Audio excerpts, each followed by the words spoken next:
O Evangelho segundo Mateus.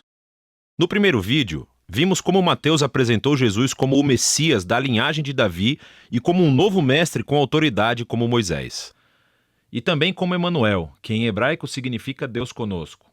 Depois que Jesus anunciou e ensinou a chegada do reino de Deus, e depois que ele trouxe o reino para a vida cotidiana do povo de Israel, vimos que Jesus foi aceito por muitos, mas rejeitado por outros, especialmente pelos líderes religiosos de Israel, os fariseus.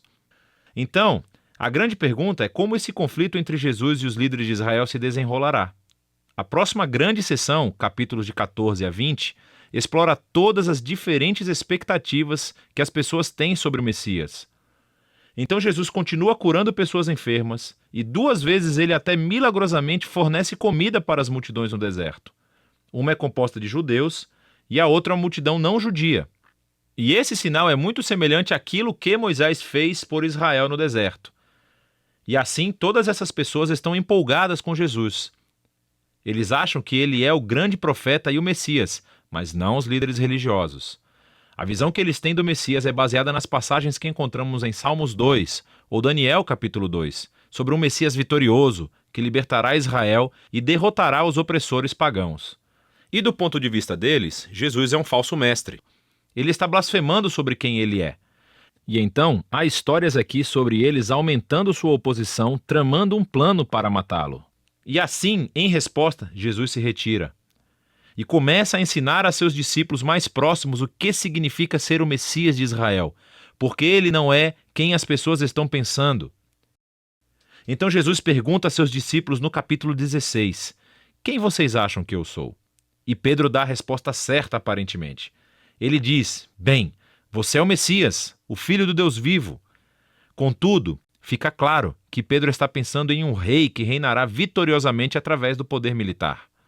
E Jesus desafia Pedro dizendo, sim, eu me tornarei rei, mas de uma maneira diferente.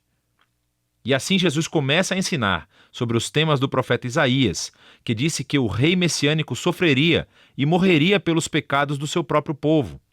E assim Jesus estava se posicionando como um rei messiânico, que reina se tornando um servo e que daria a sua vida por Israel e pelas nações. Bom, Pedro e os discípulos praticamente não entendem. E assim Jesus entra no 4º bloco de ensinamentos, seguido por uma série de ensinamentos depois disso.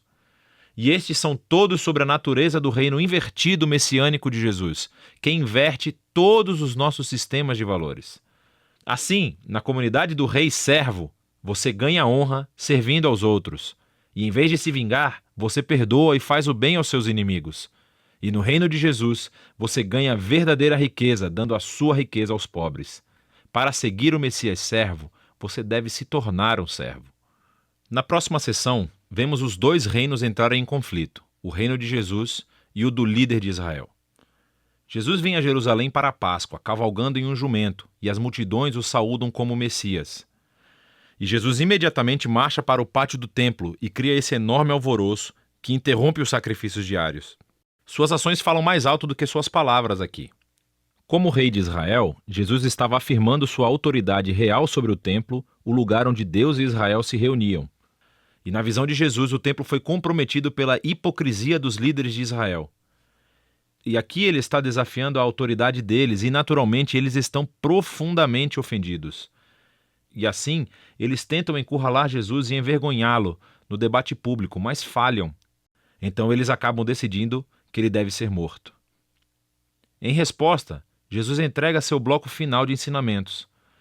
Primeiro ele oferece uma crítica impetuosa aos fariseus e sua hipocrisia.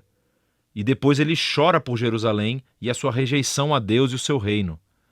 Então Jesus se retira com os discípulos e começa a dizer-lhes o que acontecerá. Ele será executado por esses líderes. Mas ao fazer isso, eles criarão a sua própria morte.